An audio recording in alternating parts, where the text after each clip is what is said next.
Hello guys, मेरा नाम है अभिषेक और आज हम पढ़ने जा रहे हैं हमारा बायोमैकेनिक्स का नेक्स्ट टॉपिक जो कि है डायआर्थ्रोसिस या फिर साइनोवियल जॉइंट। इससे पिछली वीडियो में हमने समझा था सिनआर्थ्रोसिस के बारे में जो कि नॉन साइनोवियल जॉइंट होता है।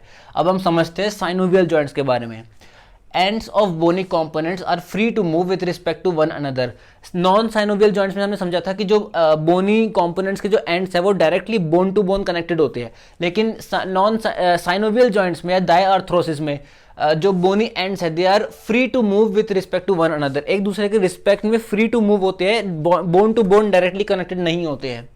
दूसरी चीज क्या होती है कि bony components indirectly connected by a joint capsule. जो बोनी कंपोनेंट्स है इनडायरेक्टली कनेक्टेड है, मतलब डायरेक्टली कनेक्टेड नहीं है, इनडायरेक्टली कनेक्टेड है एक जॉइंट कैप्सूल की हेल्प से। डेट एनक्लोजेज इट, मतलब कि एक स्ट्रक्चर होता है जो कि इस जॉइंट को एनक्लोज करके रखता है, उस स्ट्रक्चर को हम जॉइंट कैप्सूल बोलते हैं। कैप्सूल मतलब कि जो कैप्सुलेट करके रखा हो, जिसने आउटर कवरिंग बना के रखी हुई है उस जॉइंट के बाहर। तो अब हम देखते हैं ऑल साइनोवियल जॉइंट्स हैव क्या क्या स्ट्रक्चर्स होते हैं साइनोवियल जॉइंट में। अ जॉइंट कैप्सूल ऑब्वियसली देख लिया हमने, कंपोज्ड ऑफ 2 लेयर्स। ये जो जॉइंट कैप्सूल होता है it is composed of 2 layers, 2 layers होते हैं इसके, स्ट्रेटम फाइब्रोसम और दूसरा स्ट्रेटम साइनोवियम। आउटर लेयर जो होता है वो स्ट्रेटम फाइब्रोसम होता है और इनर लेयर जो होता है वो स्ट्रेटम साइनोवियम होता है। इन दोनों लेयर्स के बारे में भी हम इसी वीडियो में समझेंगे आगे जाके। दूसरी चीज होती है a joint cavity enclosed bye joint capsule, मतलब कि जो एक तो ये जॉइंट कैप्सूल है इसने एनक्लोज करके रखा हुआ है एक कैविटी जिसको हम बोलते हैं जॉइंट कैविटी, ठीक है। तीसरी चीज होती है synovial tissue that lines the inner surface of the capsule. जो पूरा कैप्सूल है इस कैप्सूल के इनर सरफेस की एक लाइनिंग होती है साइनोवियल टिश्यू की। और synovial fluid forms a film over the joint surface. ये जो साइनोवियल कैविटी जॉइंट कैविटी जो है इसके अंदर फ्लूइड फिल्ड होता है जिसको हम बोलते हैं साइनोवियल फ्लूइड। और एक हाइलाइन कार्टिलेज होता है, it covers the surface of the enclosed contiguous bones. मतलब कि जो दोनों बोन्स है जो कनेक्टेड है, इन दोनों की जो सरफेसेस है, ये जो सरफेस है ये बना होता है हाइलाइन कार्टिलेज से। इसको हम आर्टिकुलेट कार्टिलेज बोलते हैं। आर्टिकुलेट मतलब कि ये आर्टिकुलेट हो रहा है, जुड़ रहे हैं। और जो कार्टिलेज होता है उसका नाम होता है हाइलाइन कार्टिलेज। हाइलाइन कार्टिलेज जुड़ा हुआ होता है। तो ये सारे स्ट्रक्चर्स होते हैं एक साइनोवियल जॉइंट के अंदर प्रेजेंट। अब देखते हैं कि जो एसेसरी स्ट्रक्चर्स है इनका देखते हैं इनका फंक्शन क्या होता है। आर्टिकुलर डिस्क एंड मेनिस्काई जो प्रेजेंट होते हैं साइनोवियल जॉइंट के अंदर, इनका काम होता है it increase the contact area, मतलब कि जो कॉन्टैक्ट एरिया दोनों के बीच में उनको इंक्रीज करते हैं मेनिस्काई और आर्टिकुलर डिस्क, ठीक है।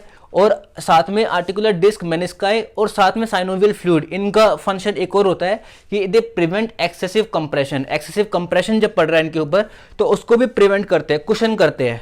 तो दो फंक्शंस होते हैं, एक तो they prevent excessive compression, compressive force को कुशन करते हैं, उसको थोड़ा कम करते हैं, और दूसरा they increase the joint contact area, दोनों जॉइंट का जो कॉन्टैक्ट एरिया इसको इंक्रीज करते हैं। अब हम समझते हैं जॉइंट कैप्सूल के बारे में। It varies considerably in thickness and composition, मतलब कि जॉइंट कैप्सूल है इसकी थिकनेस और कॉम्पोजिशन वेरी कर सकती है, डिफर कर सकती है फ्रॉम जॉइंट टू जॉइंट। जैसे कि 2 एग्जांपल है, शोल्डर जॉइंट और हिप जॉइंट। तो शोल्डर जॉइंट के केस में capsule is thin, loose, redundant and sacrificing stability for mobility, मतलब कि जो शोल्डर जॉइंट है उसमें हमें ज़्यादा मोबिलिटी चाहिए एज कम्पेयर टू स्टेबिलिटी। तो इसलिए वहाँ का जो कैप्सूल होता है, जो शोल्डर जॉइंट का कैप्सूल है वो काफ़ी थिन है, लूज है as compare to hip joint. Hip joint में capsule is thick and dense, therefore stability over mobility. Hip joint में हमें ज़्यादा स्टेबिलिटी चाहिए होती है as compare to mobility. Mobility कम होती है, स्टेबिलिटी ज़्यादा होती है, लेकिन शोल्डर जॉइंट में मोबिलिटी ज़्यादा है, स्टेबिलिटी कम है। तो इसलिए जो कैप्सूल है शोल्डर जॉइंट का वो ज़्यादा थिन है, ज़्यादा लूज है as compare to hip joint capsule. Thickness of capsule depends on stress placed on the joint, therefore dynamic nature of joint capsule, मतलब कि जितना स्ट्रेस प्लेस हो रहा है एक जॉइंट कैप्सूल के ऊपर उतना ही उसकी थिकनेस इंक्रीज या डिक्रीज होती है। मतलब कि हिप जॉइंट के ऊपर ज़्यादा स्ट्रेस दिया जा रहा है क्योंकि पूरी बॉडी का जो वेट है वो हिप जॉइंट के ऊपर है, इसलिए उसका जो कैप्सूल है, जो हिप जॉइंट का कैप्सूल है वो ज़्यादा थिक है, ज़्यादा स्ट्रॉन्ग है, डेंस है as compare to shoulder joint capsule. अब हम देखते हैं कि 2 लेयर्स ऑफ जॉइंट कैप्सूल, हमने पहले बात करी थी कि जो जॉइंट कैप्सूल होता है उसके 2 लेयर्स होते हैं, outer layer is stratum fibrosum और inner layer is stratum synovium. तो stratum fibrosum outer layer and stratum synovium inner layer, इन दोनों के बारे में समझते हैं। पहले आउटर लेयर के बारे में देखते हैं। It is composed of dense fibrous tissue, outer layer है ऑब्वियसली डेंस होना चाहिए, तो dense fibrous tissue, water more than 70% of tissue weight, more than 70% tissue weight water है स्ट्रेटम फाइब्रोसम में। Collagen and elastin more than 90% of dry tissue weight, collagen and elastin भी काफी ज्यादा amount में, more than 90% amount में present होता है। Poorly vascularised but richly innervated by the joint receptors located in and around the capsule, मतलब कि poorly vascularised है, जो ब्लड सप्लाई है वो ज्यादा अच्छा नहीं होता जॉइंट इसमें स्ट्रेटम फाइब्रोसम में, लेकिन जो it is richly innervated bye joint receptors, जो जॉइंट रिसेप्टर्स है वो काफी रिचली प्रेजेंट होते हैं, काफी ज्यादा प्रेजेंट होते हैं स्ट्रेटम फाइब्रोसम जो आउटर लेयर है उसके अंदर, in and around the capsule. अब हम देखते हैं इनर लेयर के बारे में, स्ट्रेटम साइनोवियम। इसके 2 टाइप्स होते हैं, इंटाइमा और सब साइनोवियल टिश्यू। जो इनर लेयर होती है, जो इनर लेयर है स्ट्रेटम साइनोवियम, इसका भी जो इनर लेयर है वो इंटाइमा है और इसका जो आउटर लेयर है वो सब साइनोवियम टिश्यू, सब साइनोवियल टिश्यू। पहले इंटाइमा के बारे में देखते हैं। Layers of cells that line the joint space, मतलब कि जॉइंट स्पेस जो है इसको जो लाइन कर रहे हैं जो सेल्स, उनको हम इंटाइमा बोलते हैं।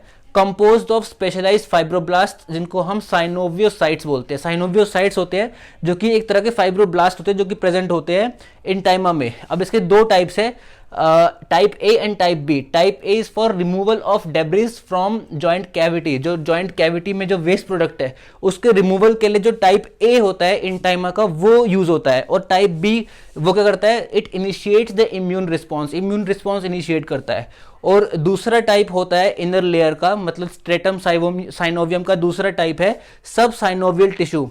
इसका outside, it is present outside the intima, ठीक है। इंटाइमा बिल्कुल इनर मोस्ट है, इनर मोस्ट इंटाइमा से थोड़ा सा जो बाहर जो प्रेजेंट होता है वो होता है हमारा सब साइनोवियल टिश्यू। हाईली वैस्कुलराइज्ड, काफी रिचली वैस्कुलराइज होते हैं, काफी ब्लड वेसल जो होते हैं रिचली प्रेजेंट होते हैं इसके अंदर। एंड मोर वाइडली डिस्पर्स्ड, ज्यादा वाइडली डिस्पर्स्ड होता है एज कंपेयर टू इंटाइमा। अब ये कुछ पॉइंट्स है कि large diameter sensory nerves and thinly myelinated nerves they are present in fibrous capsule.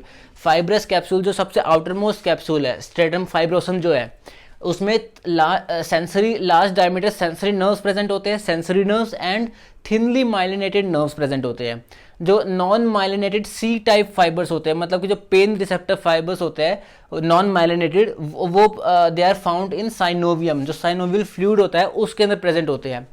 एक और पॉइंट है कि most of the joint receptors of knee located in sub synovial layer of capsule close to insertion of ACL। जो ACL का insertion है sub synovial layer जो है capsule का, जो उस वहाँ प्रेजेंट होता है, कहाँ पे, इंसर्शन ऑफ ACL का जो इंसर्शन होता है वहाँ पे प्रेजेंट होता है क्या, जो जॉइंट रिसेप्टर्स होते हैं नी के वो। अब हम समझते हैं साइनोवियल फ्लूइड के बारे में। It keeps the joint surface lubricated and decrease friction. एक तो जॉइंट सरफेस में लुब्रिकेशन रखता है और जो फ्रिक्शन होता है, जो फ्रिक्शन प्रोड्यूस हो रहा होता है दोनों जॉइंट सरफेसेस के बीच में, उसको डिक्रीज करता है साइनोवियल फ्लूइड। दूसरी इसकी प्रॉपर्टी होती है कि also provide nourishment for hyaline cartilage covering articulating surfaces, मतलब कि जो आर्टिकुलर सर्फेसिस है दोनों बोन्स के, उनके ऊपर जो मैंने बताया था पहले कि आर्टिकुलेटिंग कार्टिलेज होता है जिसको हम बोलते हैं हाइलिन कार्टिलेज एक्चुअली होता है, तो उसको नरिशमेंट भी प्रोवाइड करता है synovial fluid.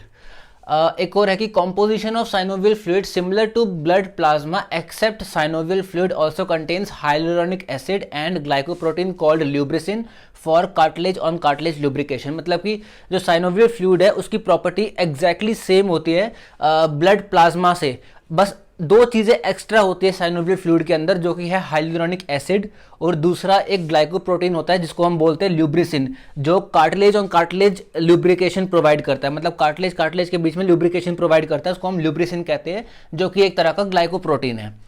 Injection of hyaluronate and lubricin to decrease symptoms of OA in hip and knee joints, मतलब कि ऑस्टियोआर्थराइटिस के सिम्टम्स को डिक्रीज करने के लिए इंजेक्शन दिया जाता है हाइलुरोनेट का एंड ल्यूब्रिसिन का। Normal synovial fluid is clear pale yellow viscous fluid, मतलब एक तो क्लियर होता है, पेल येलो होता है एंड विस्कस फ्लूइड होता है। increase joint velocity or rate of shear, decrease in viscosity of synovial fluid, therefore thixotrophic। मतलब कि जो जॉइंट की वेलोसिटी, जॉइंट की स्पीड अगर जितनी इंक्रीज होती है उसी के रिस्पेक्ट में जो साइनोवियल फ्लूइड है उसकी विस्कोसिटी डिक्रीज होती है। विस्कोसिटी मतलब उसका गाढ़ापन कम हो जाता है और इस प्रॉपर्टी को हम थिक्सोट्रॉफिक कहते हैं। मतलब कि साइनोवियल फ्लूइड थिक्सोट्रॉफिक है। थिक्सोट्रॉफिक का मतलब शेयर थिनिंग प्रॉपर्टी, मतलब कि जितना शेयर फोर्स इंक्रीज हो रहा है या फिर जितनी जॉइंट की वेलोसिटी इंक्रीज हो रही है उसके रिस्पेक्ट में, उसके प्रपोर्शन में जो विस्कोसिटी है साइनोवियल फ्लूइड का वो कम हो रहा है और इस प्रॉपर्टी को हम थिक्सोट्रॉफिक कहते हैं। जो कि यहाँ पे हमने बताया हुआ है कि viscosity inversely proportional to velocity, जितनी वेलोसिटी इंक्रीज होगी उतनी साइनोवियल फ्लूइड की विस्कोसिटी डिक्रीज होगी। और एक और चीज़ है viscosity inversely proportional to temperature, मतलब टेम्परेचर जितना इंक्रीज होगा उतना ही विस्कोसिटी कम होगा साइनोवियल फ्लूइड का। अब हम समझते हैं जॉइंट लुब्रिकेशन के बारे में। दो टाइप के लुब्रिकेशन होते हैं जॉइंट के, boundary lubrication and fluid film lubrication. पहले हम बाउंड्री लुब्रिकेशन के बारे में समझते हैं।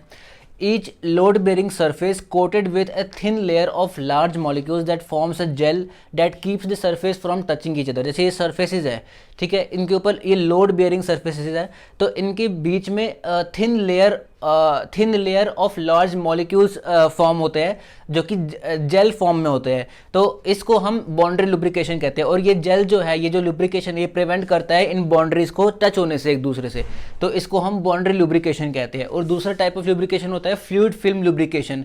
इसमें thin film that provide separation of joints, joint के सेपरेशन के बीच में थिन फिल्म होता है, उसको हम कहते हैं fluid film lubrication. Therefore less friction than boundary lubricated surfaces. जो फ्लूइड फिल्म लुब्रिकेशन होता है इसमें फ्रिक्शन कम प्रोड्यूस होता है as compare to boundary lubrication. मतलब कि बेटर सोर्स ऑफ जो लुब्रिकेशन है वो फ्लूइड फिल्म लुब्रिकेशन है। Different modes of fluid film lubrication, for example hydrostatic और वीपिंग लुब्रिकेशन, ये अलग अलग टाइप, अलग अलग नाम है लुब्रिकेशंस के। फ्लूइड फिल्म लुब्रिकेशन के अलग अलग नाम है। Hydrostatic lubrication, hydrodynamic lubrication, squeeze film lubrication. अब हम समझते हैं डाईआर्थ्रोडियल क्लासिफिकेशन, मतलब कि डाईआर्थ्रोडियल जॉइंट्स जो है उनकी क्लासिफिकेशन के बारे में समझते हैं। तो मेनली 3 टाइप के डाईआर्थ्रोडियल जॉइंट्स होते हैं, यूनिएक्सियल, बाईएक्सियल और ट्राईएक्सियल या मल्टी एक्सियल जॉइंट, ठीक है। तो जैसे नाम से पता चल रहा है कि यूनिएक्सियल जॉइंट मतलब motion in one plane around a single axis, एक प्लेन में मोशन होगा और एक एक्सिस के अराउंड मोशन होगा। इसका मतलब है कि 1 डिग्री ऑफ फ्रीडम, मतलब 1 डिग्री ऑफ फ्रीडम का मतलब है कि एक ही प्लेन और एक ही एक्सिस के अराउंड ही मोशन होगा। For example hinge joint, pivot joint, जैसे पीआईपी हो गया, प्रॉक्सिमल इंटरफेरेंशियल जॉइंट हो गया, या फिर एए एटलांटो एक्सियल जॉइंट हो गया, ठीक है। इनमें सिर्फ एक ही डिग्री ऑफ फ्रीडम होता है। सेकंड हमारा आता है बाईएक्सियल जॉइंट। इसमें components free to move in 2 planes around 2 axis, मतलब कि 2 डिग्री ऑफ फ्रीडम, 2 प्लेन और 2 एक्सिस के अराउंड मूवमेंट हो सकती है बाईएक्सियल जॉइंट्स में। इसके 2 टाइप्स होते हैं, कॉन्डोलाइड एंड सैडल। पहले कॉन्डाइलाइड समझते हैं कि concave surface of one slides over convex of another, मतलब कि एक कनकेव सरफेस होगा और ये स्लाइड करेगा कन्वेक्स सरफेस के ऊपर। For example MCP joint, flexion extension और एडक्शन एबडक्शन। फॉर एग्जाम्पल जैसे एमसीपी जॉइंट है, इसमें एक तो फ्लेक्शन एक्सटेंशन होगा और दूसरा एडक्शन एबडक्शन होगा। तो ये 2 डिग्री ऑफ फ्रीडम होते हैं कॉन्डोइलाइड जॉइंट। और दूसरा सैडल हो गया। सैडल का मतलब होता है जो सीट होती है हॉर्स के ऊपर, जिसके ऊपर राइडर बैठता है, उसको हम सैडल बोलते हैं। तो सैडल सीट के ऊपर जो राइडर होता है वो फिक्स हो जाता है, तो कुछ वैसा ये जॉइंट होता है, fix like a rider in a saddle. For example MCP of thumb, MCP of thumb जो होता है इसमें बिटवीन ट्रेपीजियम एंड मेटाकार्पल, जो मेटाकार्पल बोन है वो फिक्स्ड होती है सैडल शेप्ड ट्रेपीजियम के ऊपर। थर्ड हमारा आता है ट्राईएक्सियल और मल्टी एक्सियल जॉइंट, मतलब कि free to move in 3 planes around 3 axis, 3 planes में मूवमेंट होगी और 3 एक्सिस के अराउंड मूवमेंट होगी, मतलब कि 3 degree of planes, 3 degree of freedom. इसके 2 टाइप्स होते हैं, plane joint and ball and socket joint. पहले हम प्लेन जॉइंट के बारे में देखते हैं। प्लेन जॉइंट के बीच में ग्लाइडिंग मूवमेंट होती है। फॉर एग्जांपल कार्पल बोन्स, जैसे कार्पल बोन्स है हैंड में, इनके बीच में थोड़ी अमाउंट ऑफ ग्लाइडिंग मूवमेंट होती है। और दूसरा ये आता है हमारा प्लेन जॉइंट। और दूसरा हमारा है बॉल एंड सॉकेट जॉइंट। ये हमें पता है कि एक कन्वेक्स बॉल है इनटू कनकेव सॉकेट, एक कनकेव सॉकेट है जिसके अंदर एक कन्वेक्स बॉल फिक्स्ड है, तो ये बॉल एंड सॉकेट जॉइंट हुआ।